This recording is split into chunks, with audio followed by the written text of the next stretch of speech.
C'est Patrick Timsit et je suis sur le mensuel. Les adieux, l'écriture a commencé par de la gravité. Les adieux sur scène, pour une fois, je vais avoir un thème avec un début, un milieu, une fin. Et on a passé un mois à ne pas rire. Quand je dis on, c'est parce que j'écris avec Jean-François Alain, ex-grande époque des Guignols de l'info. D'un coup, c'est les 10 bonnes raisons de se séparer. C'est une séparation finalement en étant encore amoureux, une séparation de son spectacle avec un partenaire qu'on va devoir quitter. C'est pour ça que je les engueule à la fin du spectacle, comme donné dans une séparation obligatoire et effectivement qu'on aime encore, quoi. Et on cherche n'importe quel prétexte. T'as mal bouché le dentifrice, je me barre. Vous vous demandez si dans ce spectacle il y aura des vannes sur les handicapés? Il y en aura! Ah oui! Des vannes sur les Portugais, il y en aura! Sur les Juifs, il y en aura! Sur les musulmans, on verra! C'est mes adieux, mais j'ai une vie après.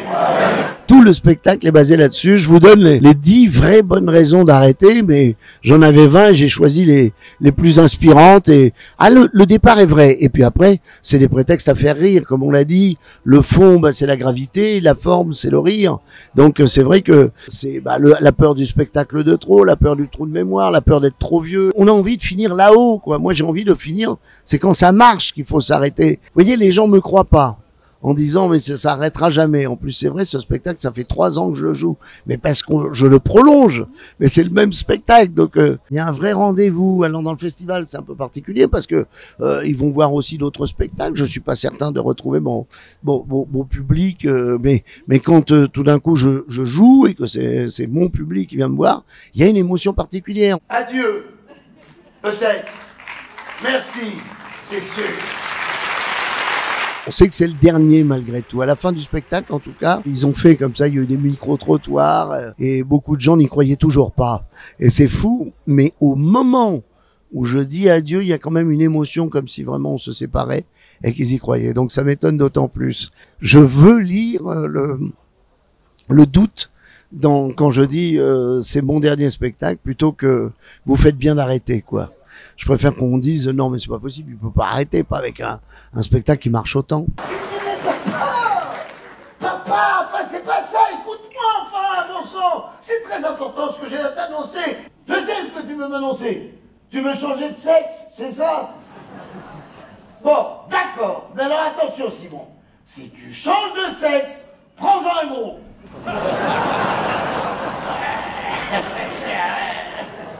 Ouais, en famille aussi, je suis rigolo. J'ai déjà l'émotion chaque soir en me disant comment je vais m'en priver. C'est les adieux au one-man show, comme vous l'avez dit, le seul en scène, même si c'est absolument pas le même registre, quand je fais le livre de ma mère, d'Albert Cohen, parce qu'il y en a qui pensent que c'est le livre de ma mère.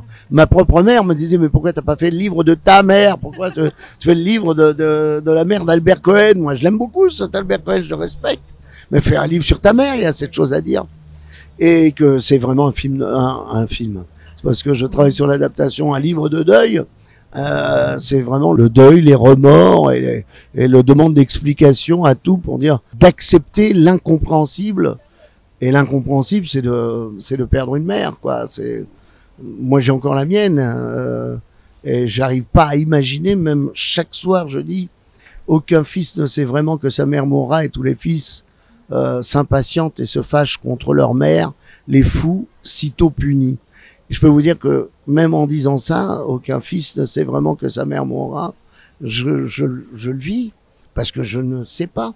Et j'ai beau faire le livre de ma mère, je ne conçois pas et n'accepte pas ça. C'est super hein, pour faire venir les gens, pour venir voir mon one-man show.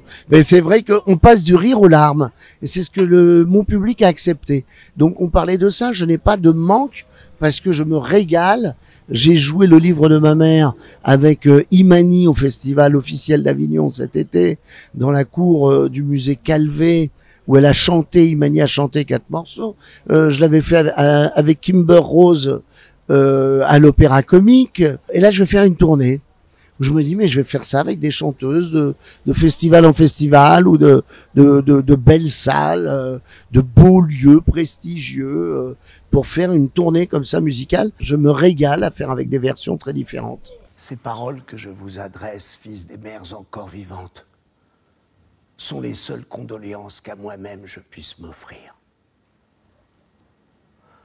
Pendant qu'il est temps, fils, pendant qu'elle est encore là, hâtez-vous. Car bientôt l'immobilité sera sur sa face.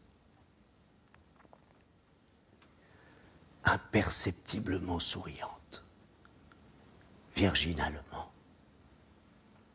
Alors, mon jeu, ça dépend un peu du lieu parce que ça peut se transformer en lecture. Mais lecture, c'est des fausses lectures. Je connais le texte. Et puis, il faut lever les yeux du texte parce que sinon, et puis si on connaît pas le texte et on lève les yeux, à un moment, on revient et on est, on est complètement paumé. C'est là qu'on bafouille. Donc, c'est important de connaître le texte. Mais les versions, effectivement, au niveau émotion, sont complètement différentes. Mais le texte, c'est une adaptation qu'on a fait avec Dominique Pitoisé, où les ayants droit d'Albert Cohen sont très très heureux de ce travail qui a été fait. Vraiment, le texte, c'est le même, oui. Je lui ai dit, Simon, je n'ai qu'une seule recommandation à te donner. Fais très attention, si tu pars faire le djihad en Afghanistan, ne bois pas l'eau du robinet. Le confinement, j'ai reporté mon spectacle parce que je ne voulais pas que ce soit BFM qui me dise d'aller jouer, de dire non, c'est moi qui déciderai. Donc j'ai reporté d'1 an et demi. Donc j'ai tourné même des films. On avait le droit de tourner des films. J'ai commencé avec Jean-Claude Van Damme. Et le dernier film que je faisais, c'était avec Arnaud Desplechin. La seule chose que j'ai constatée, c'est que c'est un miracle. C'est dingue. Quand tout d'un coup, je décide de reporter, il y a des films qui me sont proposés, j'en tourne 5, qui vont d'une série TF1, un film de Michel Larocque, où je me suis régalé. Et je pense qu'il faut avoir cette reconnaissance de dire quel privilège, quel miracle de pouvoir continuer à se régaler dans une période voilà, entre guerre et confinement. Et c'est payé combien ton truc? 5000. Quel pro, Michel, c'est magnifique. Tenez. Mais non, on avait dit en cash. Non mais Denis, 8000 en cash, ça s'est jamais vu. Ah ouais, 3000 de com. À 10%. Le gros pourcent alors. Hein. Quoi? Tu dormais? Mais je suis pas seul, Denis. Oh, t'as tout compris, faut coucher pour réussir. J'arrête pas, mais parce que sinon, j'ai pas de hobby, moi. Sinon, je m'ennuie, quoi. Je sais pas quoi faire d'autre. Même les vacances, j'aime pas, alors, voilà. Bien pour nous, ça. Bah, merci, alors, c'est gentil d'entendre ça. Bah, voilà pourquoi je travaille, pour entendre ça.